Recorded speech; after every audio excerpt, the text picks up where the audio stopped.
যে কোনো English grammar খুব সহজেই শিখতে চাও তাহলে ফলো করো রাকেশ স্যারস একাডেমি। রাকেশ স্যারস একাডেমিতে আপনাদের সবাইকেই স্বাগতম। আজকের যে টপিকটা আমি নিয়ে এসেছি সেটি হলো ন্যারেশন চেঞ্জ। এই ন্যারেশন চেঞ্জ গ্রামারের একটি গুরুত্বপূর্ণ অংশ। এই ন্যারেশন চেঞ্জটিকে আমরা খুব সহজেই এবং খুব কম সময়ের মধ্যে শিখব। অর্থাৎ দেখো, ন্যারেশন চেঞ্জকে আমরা দুভাগে ভাগ করতে পারি। একটি হলো ডাইরেক্ট স্পিচ এবং আর একটি হলো indirect speech.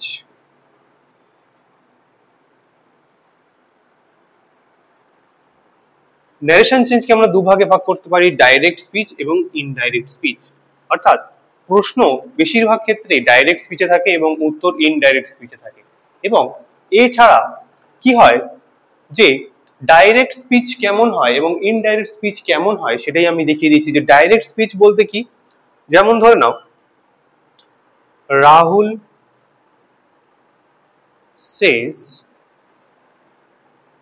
I am a boy. Rahul says I am a boy.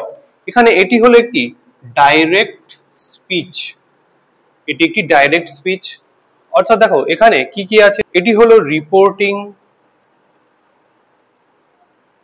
Verb, এটি রিপোর্টিং স্পিচ,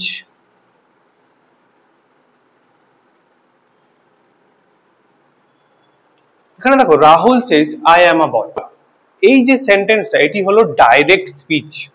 যদি আমরা ইনডাইরেক্ট স্পিচ দেখতে চাই তাহলে কি হবে, যে Rahul says that he is a boy.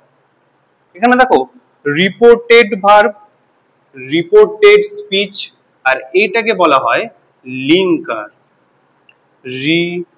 Reported verb, reported speech.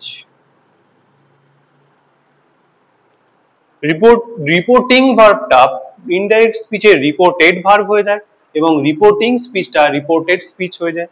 এবং এই দুটোকে যুক্ত করার জন্য এবং কমা এবং ইনভার্টেড কমা তোলার জন্য আমাদের দরকার একটি কি, লিঙ্কারের। অর্থাৎ সেটা দ্যাট হতে পারে, কিছু কিছু জায়গায় ইফ হয়, কিছু কিছু জায়গায় টু হয়। তো এই যে লিঙ্কার ছাড়া আমরা কিন্তু কখনোই ইনডাইরেক্ট থেকে ইনডাইরেক্ট স্পিচে নিয়ে যেতে পারি না। এবার আমরা দেখে নেব methods of narration change. Narration চেঞ্জের মেথডস হিসেবে আমাদের কিছু কিছু জিনিস খুবই মাথায় রাখতে হবে। যেমন এখানে যে তিনটে সেন্টেন্স আমি লিখেছি সেই তিনটে সেন্টেন্সই কিন্তু তিনটি টেন্সে, অর্থাৎ এটি প্রেজেন্ট টেন্সে, এটি পাস্ট টেন্সে এবং এটি ফিউচার টেন্সে। তো এখানে যদি রিপোর্টিং ভার্বটি প্রেজেন্ট টেন্সে থাকে, এটা হচ্ছে প্রেজেন্ট টেন্স। যদি রিপোর্টিং ভার্বটি প্রেজেন্ট টেন্সে থাকে তাহলে রিপোর্টিং স্পিচে কখনোই কোনো ভার্বের বা টেন্সের চেঞ্জ হয় না, কখনোই টেন্সের চেঞ্জ কিন্তু হয় না। অর্থাৎ এটার অ্যান্সার কি হবে, যে হি সেজ দ্যাট হি কলস হিজ ফ্রেন্ড। এবার দেখো যদি রিপোর্টিং ভার্বটি পাস্ট টেন্সে থাকে তাহলে কিন্তু এখানে অর্থাৎ রিপোর্টিং স্পিচে কিন্তু টেন্সের চেঞ্জ অবশ্যই হবে। অর্থাৎ কি, দেখো he said that he called his friend. এবং এই যে যদি রিপোর্টিং ভার্ব পাস্টে থাকে তাহলে রিপোর্টিং স্পিচের যে চেঞ্জ, টেন্সের যে চেঞ্জ, সেটির কিন্তু একটি মেথড আছে এবং একটি লিস্ট আছে, রুলস আছে। সেই লিস্টটা বা রুলটা আমরা কিন্তু শিখব। এবং যদি ফিউচারে থাকে সেটাও কিন্তু কোনো রকম টেন্সের চেঞ্জ হবে না, অর্থাৎ যেমন আছে টেন্সটি তেমনই থাকবে।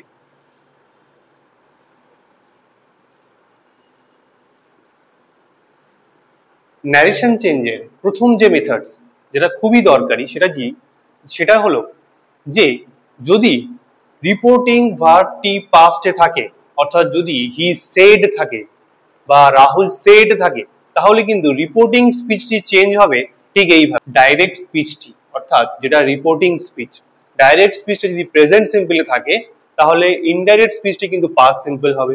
যদি ডাইরেক্ট স্পিচে am is are থাকে তাহলে ইনডাইরেক্ট স্পিচে সেটা হবে was were। যদি ডাইরেক্ট স্পিচে have has থাকে তাহলে ইনডাইরেক্ট স্পিচে হবে had।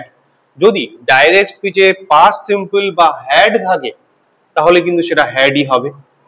আবার যদি ডাইরেক্ট স্পিচে was were থাকে তাহলে কিন্তু ইনডাইরেক্ট স্পিচে had been হবে। আর যদি ডাইরেক্ট স্পিচে শ্যাল বা উইল থাকে তাহলে কিন্তু ইনডাইরেক্ট স্পিচে শুড বা উড হবে। এটা কিন্তু ন্যারেশন চেঞ্জের একদম খুবই ইম্পর্টেন্ট অর্থাৎ গুরুত্বপূর্ণ একটি মেথড, যেটা ন্যারেশন চেঞ্জ করতে গেলে খুবই জরুরি।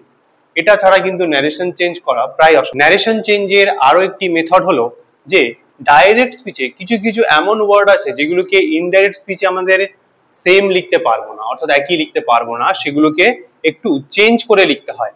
যেমন দিস যদি ডাইরেক্ট স্পিচে থাকে তাহলে ইনডাইরেক্ট স্পিচে সেটা হয়ে যাবে দ্যাট, নাও থাকলে হয়ে যাবে দেন, অ্যাগো থাকলে হয়ে যাবে বিফোর, হেয়ার থাকলে হয়ে যাবে দেয়ার, টুডে থাকলে হয়ে যাবে দ্যাট ডে, টুমোরো থাকলে হয়ে যাবে দ্য নেক্সট ডে এবং ইয়েস্টারডে থাকলে হয়ে যাবে দ্য প্রিভিয়াস ডে। অর্থাৎ ডাইরেক্ট স্পিচ থেকে ইনডাইরেক্ট স্পিচে এই সকল ওয়ার্ডগুলো চেঞ্জ হয়ে যায়। এছাড়াও দিস থাকলে হয় দোজ, দাস থাকলে হয় সো, হাইদার থাকলে হয় থাইদার, হেন্স থাকলে হয় দেন্স, লাস্ট নাইট থাকলে হয় the previous night, last week or year থাকলে হয় the previous week or year. এগুলো হচ্ছে ন্যারেশন চেঞ্জের ডাইরেক্ট স্পিচ থেকে ইনডাইরেক্ট স্পিচের সেই সকল ওয়ার্ড যেগুলো চেঞ্জ হয়ে যায়।